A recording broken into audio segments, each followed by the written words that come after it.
This week, we present something which at first seemed like a bit of a dilemma. And maybe it still is, but we will find out. For years, both of us have been fascinated by the idea of ritual meals, and from multiple angles, too. The idea that celebration with friends and family is a sacred act, that periodic feasting is not just cleansing to the soul, but shows our gratitude and participation in the great sphere of existence. And it also leads more directly to thoughts of the Jewish tradition of Friday night Shabbat, the Sabbath, which begins with a ritual meal at sundown on Friday and continues to sundown on Saturday. A weekly ritual meal that calls us all together to recognize our place with one another within the cosmos. Now, that's a really attractive idea.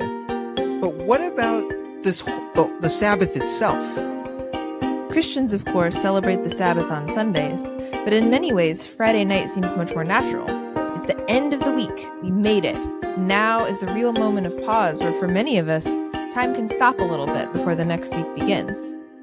Where things get trickier, though, has less to do with the timing, but the content and the purpose. Sabbath, after all, is a bigger concept than just the meal.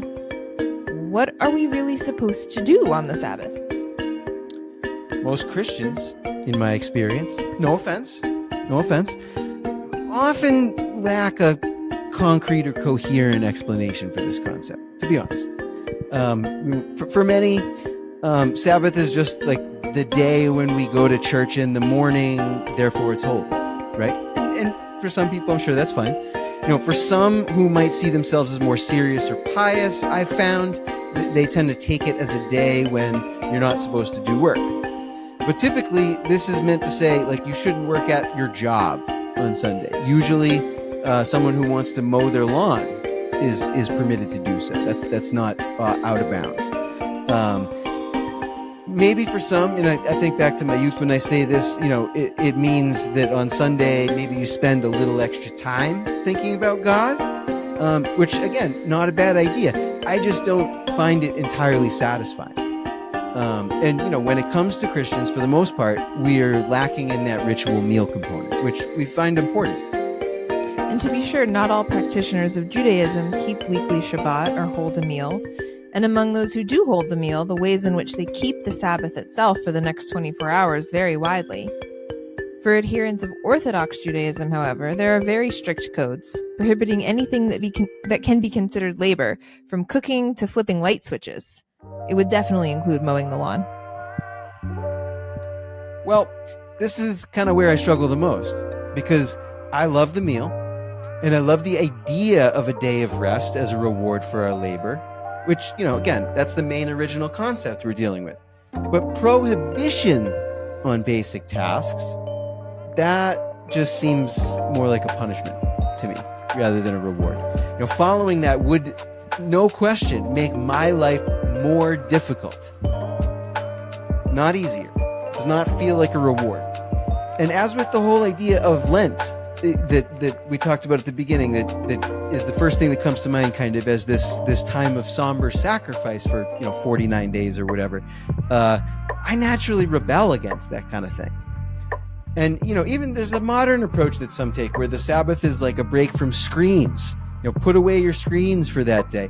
Like, I'm never going to do that. I'm sorry. Like, I'm never going to avoid all forms of work either. And I realize that me as an individual, spend too much time on screens, but I just don't think that handicapping myself by force for 24 hours each week is a great way to get healthier about it. So at first it was like we wanted to do this meal, and wanted even to do something like a Sabbath, but couldn't really connect the dots in a way that felt doable and meaningful and worthwhile. But in the course of our research into the Jewish practice specifically, there was a verse from the book of Isaiah referenced, chapter 58, verses 13 and 14, in fact, as the basis for this practice. When we finally took the time to read it, it offers some clues. It says, "If you refrain from trampling the Sabbath, from pursuing your own interests on my holy day, if you call the Sabbath a delight and the holy day of the Lord honorable, if you honor it, not going your own ways, serving your own interests, or pursuing your own affairs, then you shall take delight in the Lord, and I will make you ride upon the heights of the earth. I will feed you with the heritage of your ancestor Jacob, for the mouth of the Lord has spoken. And that clicked when I saw that. Is that idea of not pursuing my interests and my own affairs. That's what I found really connected, because that's a thing, right? I mean, I am always going. We all are going, stressed about the undone thing. What did I forget? What did I not do? What am I behind on? Oh my God, I was supposed to have that done 2 days ago. I said I was going to do that last week, but also angling, always looking towards the next thing, plotting the next opportunity, the next task, the next move, always anxious about this or that. And what if that is a thing that I should stop doing for 24 hours? What if there was one day a week when we said, screw whatever's undone? Not the chores around the house or the food we want to eat. Not like don't go anywhere or do anything. But the big things hanging over our heads? What if they could just wait a whole day without us trying to fix them or deal with them? What if we refrained, even just a little bit, from trying to advance, from trying to take everything forward, from plots and schemes and even our worries? Maybe especially our worries.